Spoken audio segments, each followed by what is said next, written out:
aussi nombreux. Les produits allégés sont-ils vraiment synonymes d'une nourriture plus saine? Ce soir, l'exemple du beurre, moins 40, moins 50% de matière grasse, mais quels additifs pour les remplacer, pour la remplacer? Que mange-t-on réellement? Dossier réalisé par Catherine Rougerie, Vincent Pifteau et Olivier Gardette. À l'œil nu, on dirait du vrai beurre. Pourtant, celui-ci est allégé. Un produit de plus en plus présent dans les rayons de nos supermarchés, à tous les prix. Quand j'ai des choses à étaler plus facilement, je prends du beurre allégé. Il y a moins de matière grasse et c'est pour ça que je l'ai acheté la première fois. Est-ce que vous savez ce qu'il y a dedans? Franchement, non. Nous, on a voulu savoir ce qu'il y avait dans ces beurres light. Sont-ils bons pour la santé? La question n'est pas du goût des fabricants. Sur les 9 industriels sollicités en France, Belgique et Suisse, 9 refus. Les premières explications, nous sommes allés les chercher à Aurillac, dans ce centre de formation agricole.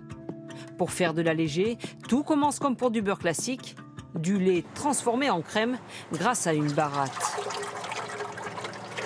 Vous avez vu l'épaisseur tout à l'heure. Là, regardez, je retourne et ça ne tombe pas. Dernière étape, le malaxage. C'est là que commence la fabrication d'un beurre allégé. On va augmenter la quantité d'eau disponible pour obtenir par exemple 41% de matière grasse, mais ça va nous faire dans ce cas-là 59% d'eau. Acheter du beurre allégé, c'est acheter de l'eau? Alors acheter du beurre allégé, en quelque sorte, c'est acheter beaucoup plus d'eau. Mais pour mélanger eau et beurre, il faut faire appel à la chimie. Alors on va prendre du beurre et on va le mettre à fondre tout simplement dans une La casserole. chimie des aliments, la spécialité de Raphaël Aumont. Démonstration. Ça va être très simple. On va faire en gros moitié eau et puis moitié beurre. Ce qu'on remarque immédiatement, c'est que le beurre fondu et l'eau ne veulent pas se mélanger parce que comme c'est un corps gras, ça n'aime pas l'eau et en plus par densité ça flotte. Donc il va falloir avoir recours à une petite astuce. Et donc les astuces, c'est quoi? Ça va être des additifs. Des additifs en clair, des ingrédients qui agissent sur la texture des aliments. Certains sont d'origine naturelle, d'autres d'origine chimique. On peut effectivement avoir recours à des produits artificiels ou synthétiques, type les E471, 472, etc. Puisque les chimistes, ils ont compris comment fonctionnaient ces molécules. Et en plus, l'intérêt de ces produits-là, c'est que c'est beaucoup moins cher. Moins cher et très efficace. Quelques grammes suffisent. Ça épaissit, ça a émulsionné, ça marche très très bien. Après quelques heures passées au réfrigérateur, le beurre allégé est prêt. Les deux matières ont bien prise, c'est homogène. Un allégé dont le taux de matière grasse doit être clairement indiqué car en France, l'appellation beurre est encadrée. Pour le beurre ordinaire, 80 à 82% de matière grasse. Pour le beurre allégé, 60 à 62%. Pour le beurre léger, 39 à 41%. En dehors de ces seuils, c'est la mention matière grasse laitière à tartiner qui doit apparaître. Mais côté goût,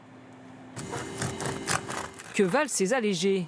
Nous avons fait tester 3 produits à des consommateurs, un beurre léger à 41% et une pâte à tartiner à 15%. D'abord, le vrai beurre. Il est bon, il est fin celui-là. Il est crémeux et je le trouve un bon goût de lait de vache. Au niveau du goût, il est vachement bon. Ensuite, le beurre allégé. Il est bon, mais c'est plus un beurre de tartine qu'on retrouve en grande surface ou quelque chose comme ça, quoi. Je le sens plus après avoir mâché. Mais je préfère quand même le vin. Enfin, le produit le plus allégé. Il paraît que le numéro 2, sauf qu'il est un peu plus salé. Je ne le sens pas du tout. Je sens que le côté gras, mais il n'y a pas de goût. Pas beaucoup de goût, mais côté santé. Ont-ils un intérêt? Non, selon cette experte, docteur en pharmacie. Ce sont des aliments ultra transformés qui ne contiennent finalement moins d'ingrédients naturels au profit d'ingrédients qui n'ont aucune utilité nutritionnelle et qui par contre posent certains problèmes pour la santé. En cause, les additifs parfois utilisés comme le E471. Ça va favoriser des pathologies comme le diabète de type 2, le syndrome métabolique, l'obésité.